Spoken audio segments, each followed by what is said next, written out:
আসসালামু আলাইকুম। আপনাকে তো ঠিক চিনলাম না, কাকে চাচ্ছেন? আমি সাগরকে চাচ্ছি। ও, ও তো ঘুমাচ্ছে। আপনার পরিচয়টা? আমি সাগরের স্ত্রী।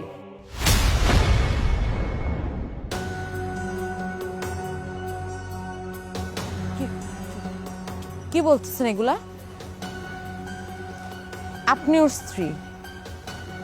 তাহলে আমি কে? আমি সাগরের স্ত্রী? হ্যাঁ, এটা প্রমাণ করার জন্য আমি এখানে এসেছি।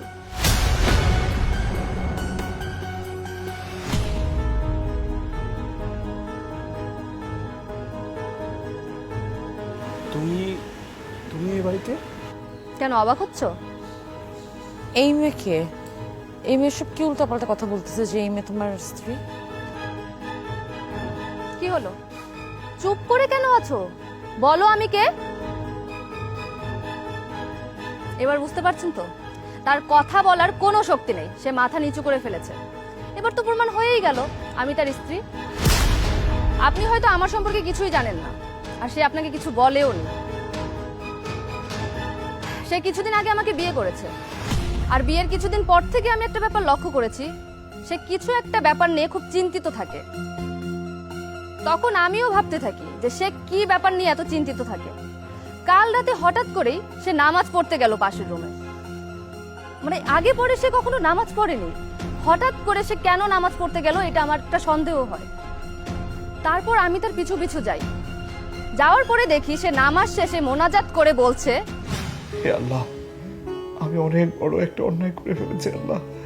আমি জানি এ পাপের কোনো ক্ষমা নেই। হে আল্লাহ, আমি আমার বড় বউকে না জানিয়ে আরেকটা বিয়ে করে ফেলেছি আল্লাহ। এখন না পারছি ওকে বলতে, না পারছি যন্ত্রণা সহ্য করতে। আমি আমার মেয়েটাকে খুব খুব ভালোবাসি। এই মেয়েটা ছাড়া আমি এক মুহূর্ত ভাবতে পারি না। সে মেয়েটার সামনে আমি দাঁড়াতে পারি না আল্লাহ। আমি আমি অনেক বড় অন্যায় করে ফেলছি আল্লাহ। তুমি একটা সমাধানের রাস্তা খুঁজে বের করে দাও আল্লাহ। আমি যেন আমার স্ত্রী সন্তানের সামনে দাঁড়াতে পারি। তুমি একটা সঠিক রাস্তা আমাকে বের করে দাও আল্লাহ।